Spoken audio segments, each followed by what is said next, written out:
and welcome to another episode of Totally Football Transfers. Let's jump straight in today and talk about the Bundesliga, where Fabio Carvalho from Liverpool may end up with a number of teams supposedly chasing him from the Bundesliga. In pole position at the moment are RB Leipzig, and they may be looking for reinforcements due to a number of players leaving them this summer.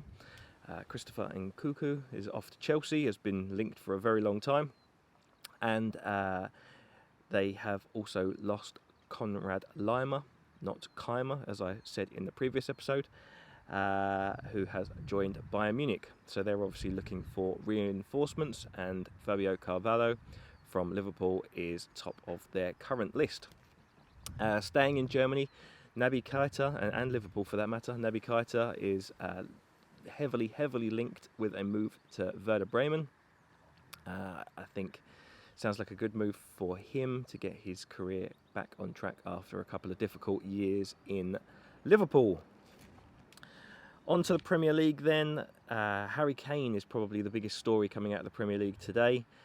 Real Madrid are supposedly giving him an ultimatum, saying that it's basically now or never for the Spurs forward.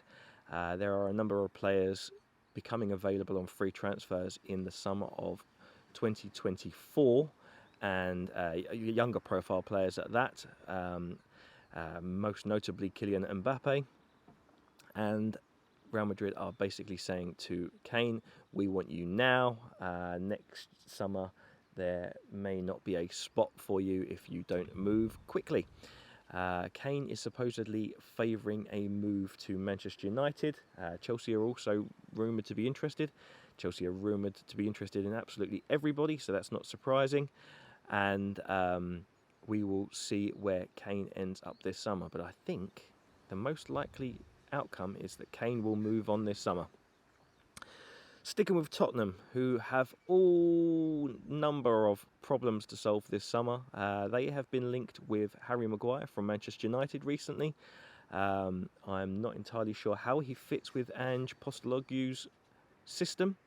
From my understanding of his team, his Celtic team, they were very much possession-focused, front foot kind of higher press team rather than the counter-attacking type of football that perhaps Harry Maguire would excel at. He's shown for England that he's not particularly comfortable pressing too far up the pitch.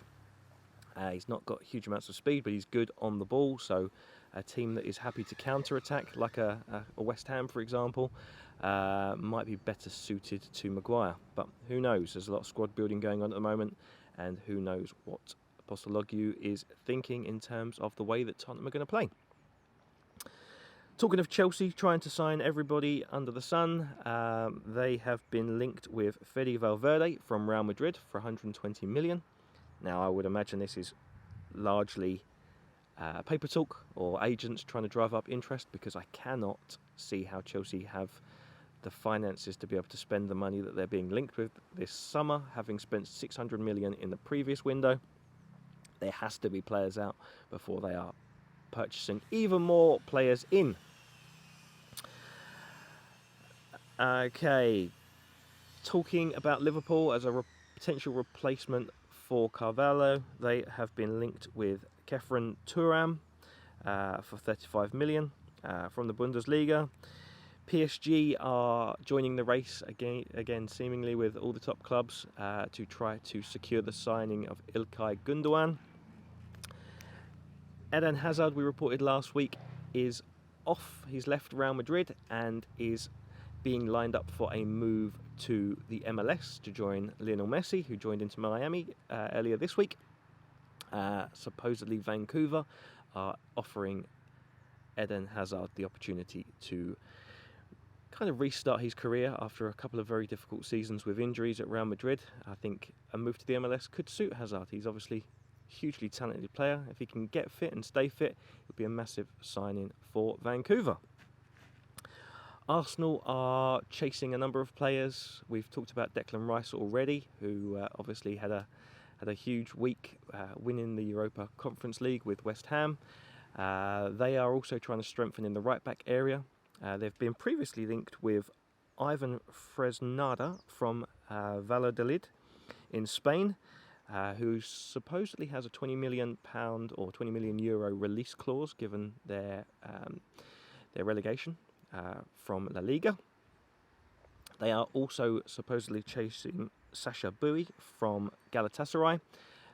They've reported to have bid €12 million already, with Galatasaray seeking 17 million for the player.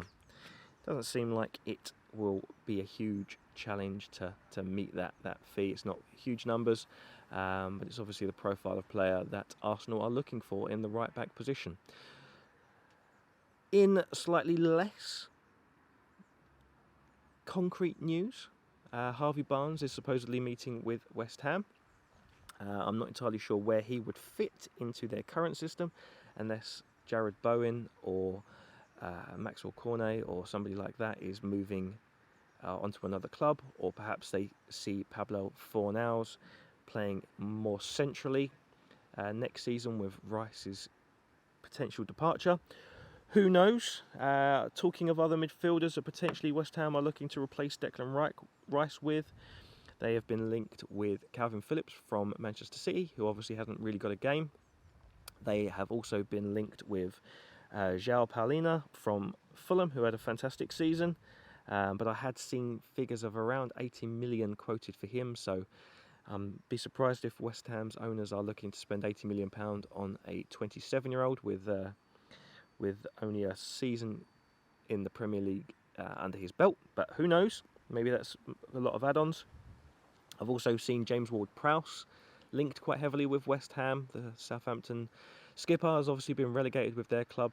Whether he fits the exact profile of what West Ham need at the moment, I think pretty much a complete central midfield rebuild is required.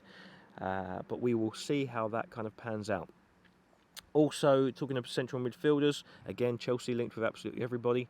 They are interested in Moses Caicedo from Brighton. And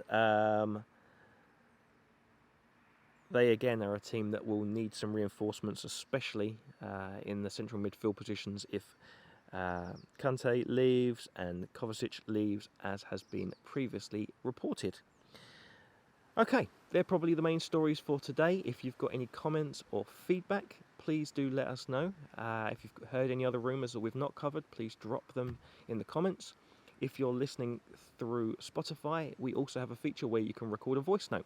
So we would love to feature some breaking news on tomorrow's show. If you've got any kind of insider tips, we would love to include it. Thank you very much for watching, and we will see you again very shortly.